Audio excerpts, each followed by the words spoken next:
Será que você realmente conhece a mãe de Jesus? Será que você conhece os irmãos, a família e o modo que eles interagiam entre si?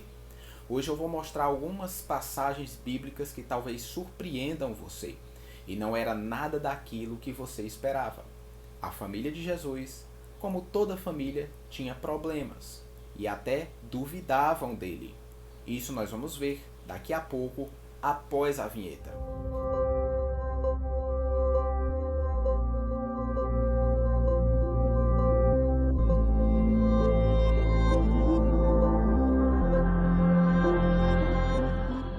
Seja muito bem-vindo ao Fatos Curiosos da Bíblia. Você que não é inscrito no canal, por favor, se inscreva aqui embaixo, não lhe custa nada. Você ajuda bastante a gente a crescer esse canal e expandir o conteúdo.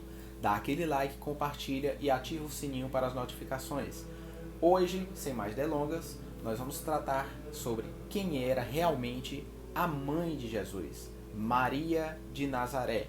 Nós vamos tratar também sobre quem eram os irmãos de Jesus e como era esse relacionamento, para que você saiba o que a Bíblia diz sobre isso. Eu vou mostrar em detalhes e também com explicações teológicas para uma melhor compreensão. Então vamos lá. É bem sabido que Jesus nunca chamou Maria de mãe. Todos os versos, desde os 12 anos até a sua morte, chamou ela de mulher. E é impressionante. Não julgue antes de pensar, leia e vejamos o que é que ele queria com isso. Jesus, aos 12 anos de idade, estava no templo e os seus pais, Maria e José, foram procurá-lo. Quando chegaram lá, Jesus disse: "Por que me procuraram? Não sabiam que eu estava na casa de meu pai?" Jesus já se considerava filho de Deus desde os 12 anos de idade. E isso é o que tem registrado nas Escrituras. Mas nós temos muito mais do que isso. Esse trecho você encontra em Lucas 2:49.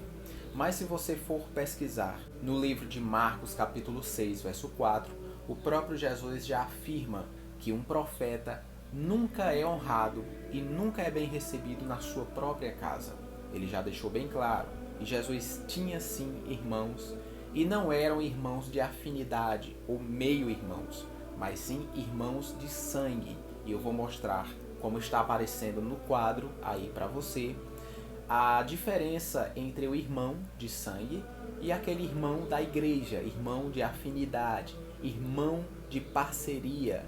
Você pode colocar essas duas palavras no Google Tradutor e você vai ter duas traduções diferentes que vão tomar direcionamentos completamente opostos. Isso já fica comprovado.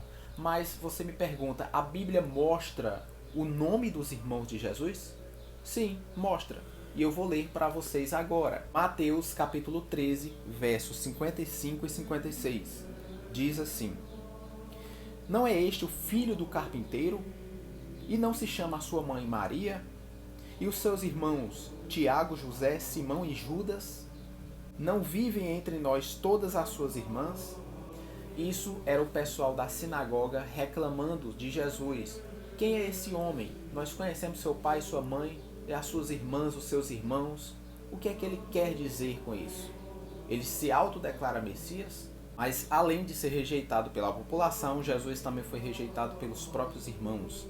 Veja o livro de Marcos, capítulo 3, no verso 21. "E quando os irmãos de Jesus ouviram isso, saíram para prendê-lo, pois diziam estar fora de si." Eles achavam que Jesus estava louco porque estava se declarando Messias, Filho de Deus, e fazendo milagres estrondosos. Então ele não descansava, ele não comia, ele estava virando noites, estava fazendo coisas absurdas para eles. Então esses irmãos saíram para prendê-lo. E quer uma prova? Você pode ir mais um pouco para frente, no verso 31 em diante, e você vai ver que os irmãos viajavam, alguns versos depois, e chegaram até Jesus com a mãe de Jesus. Olha só, Marcos 3, verso 31. Um pouco depois do verso 21, que os irmãos o acharam louco. Nisso chegaram a sua mãe e os seus irmãos, e tendo ficado do lado de fora, chamaram e disseram: "Olha, tua mãe e teus irmãos estão lá fora e querem falar com o Senhor." Mas Jesus respondeu: quem é minha mãe e quem é meus irmãos? Minha mãe e meus irmãos são aqueles que ouvem a minha palavra e a obedecem. Jesus foi bem claro em saber que eles estavam ali para impedi-lo de continuar o seu trabalho, porque eles não criam em Cristo. O próprio Jesus não parecia ser próximo dos irmãos por causa dessa incredulidade deles. É tanto que Jesus esperou os irmãos saírem para ir a um certo casamento, para depois ele ir, porque ele não queria ir junto com os irmãos, justamente por causa dessa perseguição. Então Jesus aqui corta os laços sanguíneos e diz que a sua mãe e seus irmãos são realmente aqueles que ouvem a sua palavra e obedecem. Você pode ver no livro de Lucas, capítulo 11, verso 27, que uma mulher disse, bem-aventurado, ou seja, feliz é o seio que te amamentou, o ventre que te gerou, e Jesus corta ela dizendo, não, mais feliz ainda é aquele que ouve a minha palavra e obedece. Você vê que mais importante do que o seio que amamentou Cristo e o ventre que o gerou é quem ouve a sua palavra e obedece os seus mandamentos. No livro de João, capítulo 2, verso 4, Maria chega para Jesus falando que acabou o vinho da festa, e Jesus chama ela de mulher, que tenho eu contigo. Até na hora da morte, você confere no livro de João, capítulo 19, verso 26 ao 27, e vai dizer, mulher, eis aí o teu filho, e João, eis aí a tua mãe. Veja que ele faz uma diferença entre mulher e mãe. Para João, ele chamou de mãe, mas para ele chamou de mulher. Todas as vezes, desde o início até o fim, todas as vezes Jesus se refere a Maria chamando-a de mulher. Isso é claro, é inegável. Nós temos aqui os irmãos que não criam nele, a mãe e os irmãos que foram atrás dele para prendê-lo, é o que está escrito na Bíblia. Nós temos Jesus que nunca chamou Maria de mãe, mas sim de mulher.